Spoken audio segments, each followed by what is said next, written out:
til Lea i dag ved at tegne en hund.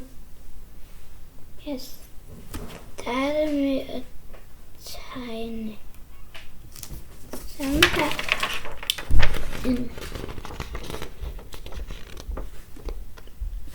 En sådan bue.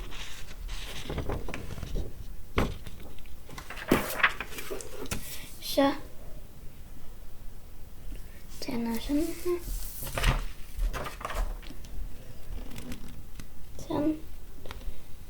Så det bliver lidt en rund cirkel. Så tegner jeg sådan her. Og så farvelægger jeg sådan nedenunder med en blyant.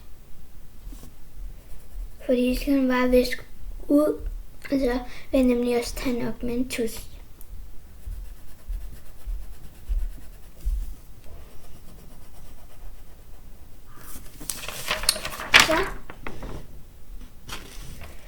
Så tegner jeg en lille streg ned.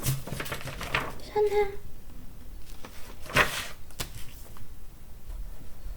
Og så tegner jeg sådan en stor bue op. Men heller ikke for stor bue op. Og det gør jeg også bare med en anden side.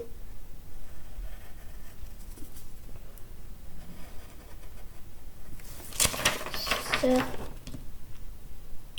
har jeg lavet det. Så begynder jeg at lave tungen. Starter med at lave sådan en skråstreg. Så lige med en bum. Så laver jeg en streg her. Og så laver jeg en streg under.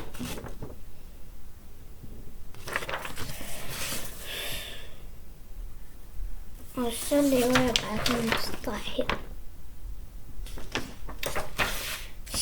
Så går vi videre til øjnene. Jeg laver sådan 2 runde cirkler. Sådan her.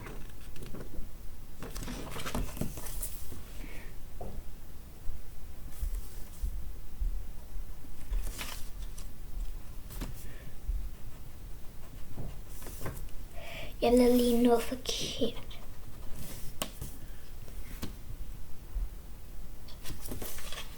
Og nu ser den sådan lidt creepy ud, fordi den ikke har farve i øjnene. Så det begynder jeg at gøre nu.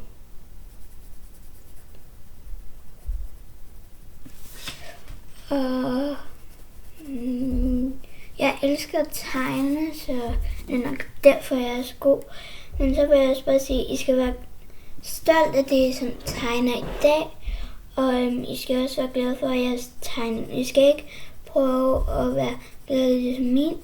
Du skal bare tænke, hvordan din tegning ser ud. Og så skal du heller ikke hele tiden sige, at den ser grim ud. Så laver jeg noget sådan.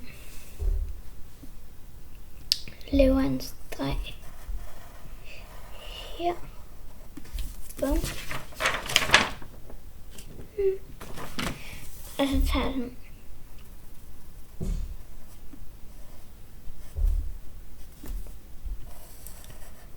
Og så har vi lavet hovedet.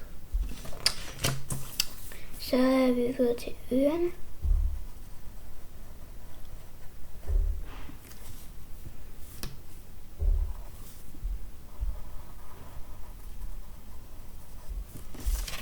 Så har jeg fået tegnet ørerne. De er ikke helt ens. Og så er vi videre til kroppen. Så laver vi sådan her. 2 streger. Og så laver vi sådan poter til den. Sådan her. Og hvis jeg tænker, men hvor er bagpoterne og bagbenene? Det er fordi, at den skal sidde på et kæveben.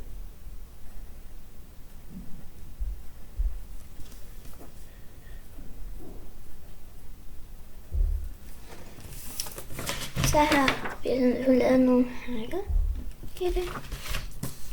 Så laver vi en streg imellem her. Og I kan også bruge en lineal, men nu gør det bare oven.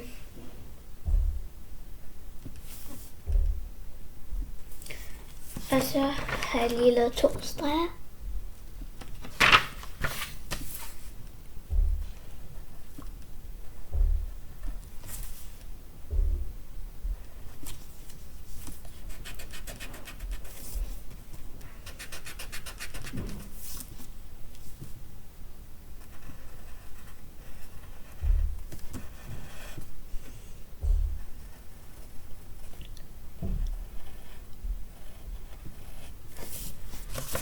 Så er hunden færdig.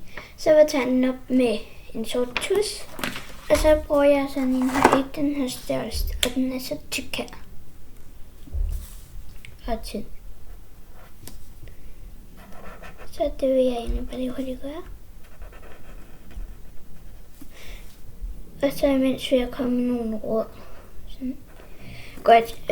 Du skal altid starte med en blyant, og så kan du bagefter tegne op med en sort tus, fordi så laver du heller ikke nogen fejl. Og hvis du ikke vil bruge tus, så kan du starte med at lave sådan en lys skitse, og så det skal bare sådan gå hurtigt, og så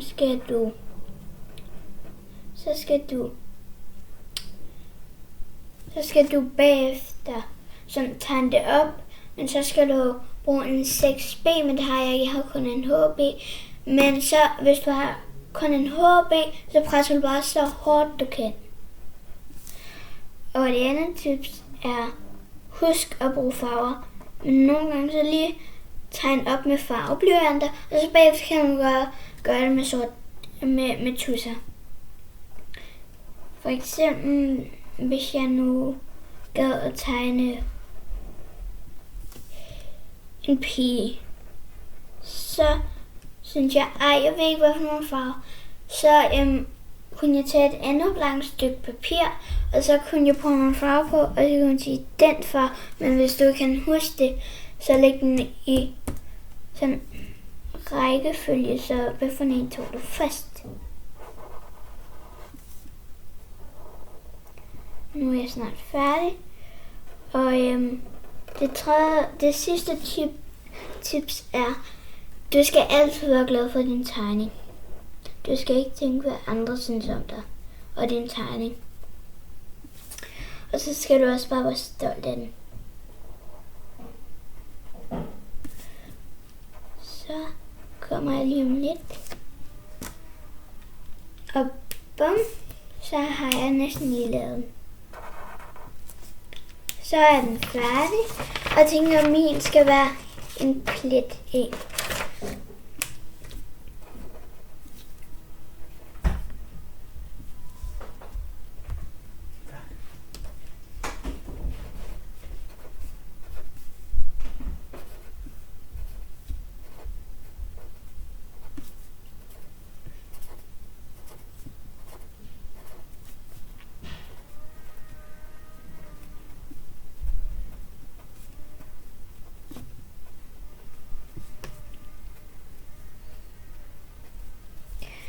Ja, og imens jeg farvelægger, så kan du skrive noget i kommentarerne med for en din yndlingshund er, fordi der er jo masser af racer. Min det er ikke engang sådan en her, det er en sådan, det er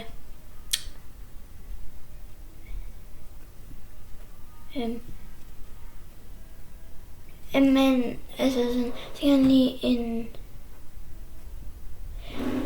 men hvis I også har nogle forslag, hvad jeres hund skal hedde, så kan I skrive det for. Min skal hedde nemlig, den skal hedde Baloo.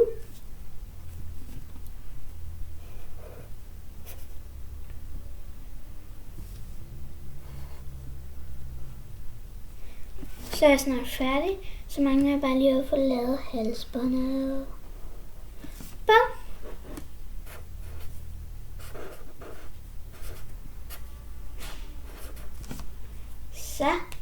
Så vil jeg bare lige putte nogle farver på. Så jeg starter med en rød til halsbåndet. Dun, dun, dun, dun, dun.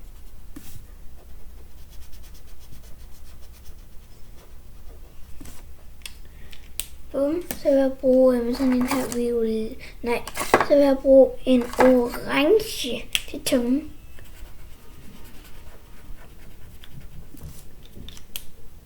Så vil jeg bruge en lyserød til ørerne.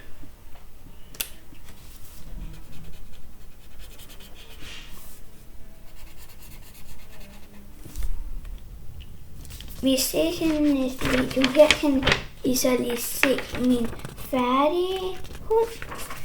Hej hej!